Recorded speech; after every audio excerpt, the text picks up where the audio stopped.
What's up, guys? Alpine Gremlin again here with some more World of Tanks. Today we're going to be taking a look at the FCM36 PaK40. Since we're on a trend of looking at French tank destroyers, I figured I would show you guys the Tier 3 French premium tank destroyer. In case any of you are planning to buy this machine, I figured I'd take a quick look at it and show you some gameplay. So, a lot of people ask, why do you buy the lower tier premium vehicles? If you look at the tech tree, this will set you back about, right now, 850 gold. I bought this when it was half price, so I didn't pay full gold price. But if you want it, you're looking at 850 gold. And since it's a premium tank, so very cheap to repair. For its tier, makes good credits. But the real money makers are in the tier 8s, which are a lot more expensive, which get doubled XP and all that, doubled XP and credits. So why on earth would you want to, say, buy a lower tier premium vehicle? I have two. I've got the 36, I've got the FCM36, and I've got a Ram too. So why would you want them? Well, the biggest reason why people buy premium tanks is because they are good for crew training. Basically, you look at my crew right here. You can see they are actually trained for the FCM36. The FCM36 currently doesn't have a crew in it, but I'm using the FCM36 to train them in. What you do is the good thing about having a premium vehicle is any crew member of any tank of the same type, so tank, in this case tank destroyer, can be trained and can use their skills and perks on premium vehicles. If you look, this crew, if you look down here on the bottom, underneath its major qualifications, skills, and perks, this crew member is not trained for the FCM36 PaK40. However, he can use his skills and perks because he is on a premium vehicle of the right type. So that means he can not only use, camouflage and repairs, and he's training in Brothers in Arms, but he also can train them up faster. So especially with a special going on, your crew can effectively get 2 doubles, or in this case, 2 triples. So they can get tripled experience twice. Left your channel. So what you've got is, basically, it's good for crew training. And so let's actually take a look at So if you're planning to go down a line, you might want to consider picking up a premium vehicle of the same type and nation, because it'll help you train your crews faster. So let's look at, some of the stuff. I've only got a camouflage net fitted on it. I didn't really feel like spending any credits on other slots. I've only got a small repair kit because it's only got 180 hit points. And I really don't feel like, wasting a fire extinguisher, because I'm probably going to die if I'm getting set on fire anyway, and first aid kit isn't really necessary, just because I don't expect it to live that long, and I don't actually get too many crew deaths in it, despite being an open-top vehicle. It's really slow, 24 kilometers an hour. Good traverse speed, though, with 37 degrees per second. It has no armor. Only like 40 on the front, 20 on the sides, 40 at the rear. Basically, this is what the Germans would call this a Geschutzwagen, because this is a French tank with a German gun on it, and basically the Germans would take the French tanks and other vehicles they captured and would convert them into, they would stick a German gun on there, and they would convert them into tank destroyers or SPGs or whatever, just as like rear guard defense, stuff like that. As their panzers moved up, they would have these vehicles converted and used as rear line defense vehicles, basically. So it's got good view. Actually, it's got exceptional view range for a Tier 3, 400 meters.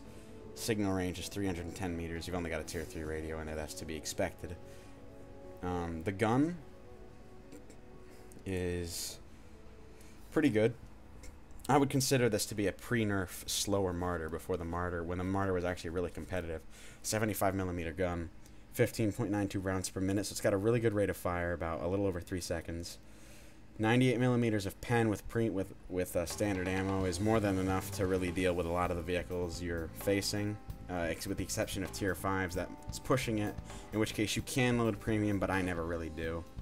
It does 110 average damage, and accuracy isn't too good, 0.37, But with the rate of fire and with a 1.5 second aiming time, you're going to be spewing a lot of shells that will hit the target. No turret, terrible engine, 91 horsepower, that's really not going to do much. So why on earth would you buy this? Well, because number one, the gun, because if you can get this into a good position, and you can effectively lock people down with your rate of fire and your quick aiming time. It has a narrow degree of traverse, but the aiming time makes up for that. So if you have to turn your tank and you lose your aiming, it'll be aimed in less than 2 seconds, so it's not too much of a distract. It's not too bad. It's not as bad as vehicles like the ARL-V39, which have a long aim time and narrow traverse. So this has one of the two things a good TD needs. It has the good aim time to make up for its narrow gun traverse. And it's also and again, it's kind of like a Hetzer in that it spins pretty quick. It's actually very agile, it's just not very fast. It takes a long time to get up to speed because of an underpowered engine. But without further ado, let's show some gameplay. What's up, guys? So here we are on Hallouf. We're towards the bottom of the list. This is a very tier 5 game. All but 4 tanks on each team are tier 5s. And I'm joined by my platoon mate Hamster X. He's in his M2 light, which Matchmaker was pretty mean to us this round. The FCM36 will not see, unless you platoon with somebody who does, higher than tier 5 battles. And this gun can deal with those tier 5s. It's just can be a little bit difficult at times because you don't have the best penetration in the world. When you're top of the list, you pretty much can penetrate anything. You can penetrate anything. But when you're in lower tier battles like this, you really just have to kind of sit back. And again, you kind of want to do that in tier 3 anyway, because tier 3 and 2 tanks can penetrate you regardless, because 40 millimeters of armor. So you generally want to sit back in this and snipe. It's definitely a sniping tank. It is not like the Foch 155 and the other thing. It's not an up-in-your-face assault gun tank destroyer like the higher-tier French tanks are.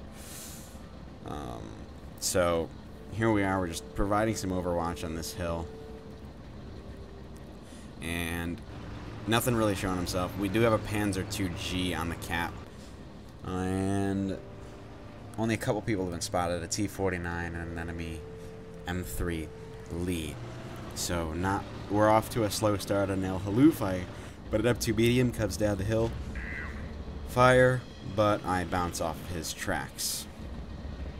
T1 heavy, I'm reloaded, and I penetrate his side, but you'll notice I bounce, the remaining shots I take on him, I bounce, just because I just don't have the pen to get through him at this angle.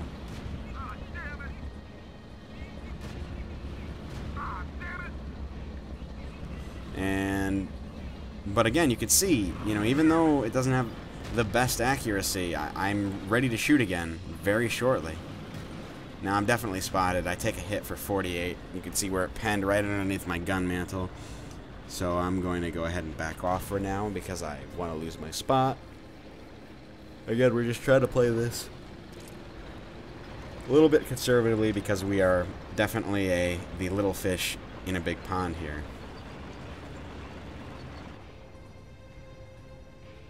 You can see, not impressive speed at all. We're only going 24 kilometers an hour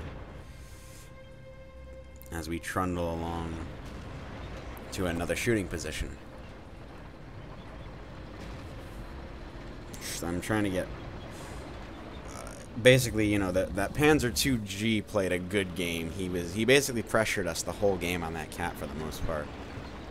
Well, and whenever somebody went down to stop him, they would get wasted. So, well played to him. Scores are tied 5-5 though.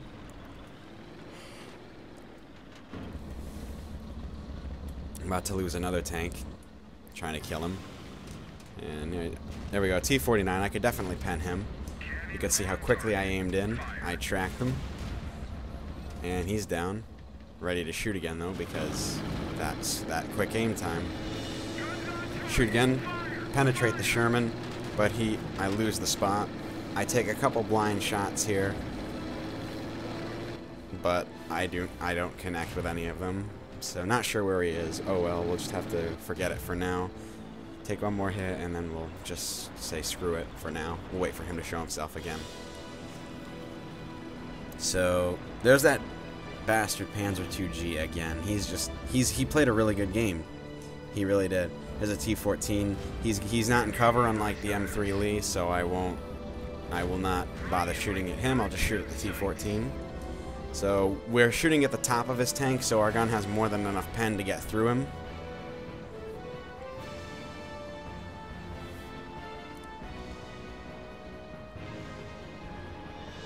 Now,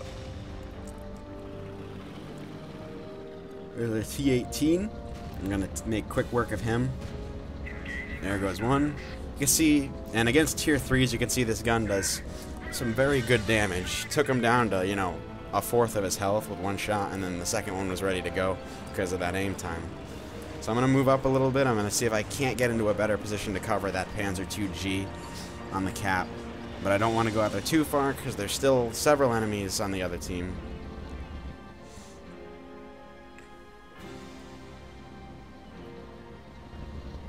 There he is. I still don't have shots, but my platoon mate Hammy goes ahead and kills him. Hamster does a pretty good job in this game for a tier 2 and a tier 5 battle. I would say he did a good job. Took out that Sherman. And Hamster is up there scouting. They're going to see this is where the slowness really kills me. But there's a Panzer III-4 aimed in. Shoot him on the move. I fire again, but I bounce. And my final shot connects and kills him. So 3 kills so far with 918 damage. Now you can see I'm trying to get over there to help Hamster, but again, the slow speed, and we're about to be going uphill. The slow speed of this thing is really going to hurt us. Now, note that I wasn't spotted because I have the advantage of a camouflage net and also a very good camouflage trained crew from my Foch 155. So again, because they can use their skills and perks, this is a very stealthy tank destroyer. So I'm trying to get up the hill. I'm going to fast forward here just because we want to save time. But you could just see how quickly, you could see how slow it really takes me to get over there. Hamster unfortunately gets killed by the Arty, but that Excelsior up there is going to kill the Wolverine, who is the last one standing. And you can see, you know, I'm going 8 kilometers per hour uphill. That's pretty slow. So basically, the thing that's going to kill you the most in this is your slowness. It's like a turtle. So that's game. I hope you guys enjoyed showing an example of the FCM36 in a very, very tier 5 battle. We ended up doing pretty well for ourselves with 3 kills and 918 damage dealt. And you know, it's a good tank. It's got a pretty decent gun with a great aiming time, good penetration, good damage for a tier 3. It's the only thing that you really got to watch out for is its low hit points, because it is a TD, and its slow speed. Slow speed, thin armor. You just got to make sure that you don't get shot. Sit back and snipe. That's how you play this tank. If you've been playing the high tier French TDs like the Foch, you don't want to play it like this because you don't have any of those characteristics that make this a brawler. It's not a brawler, it's a sniper. So just keep that in mind if you do decide to get this. So here's our after action report.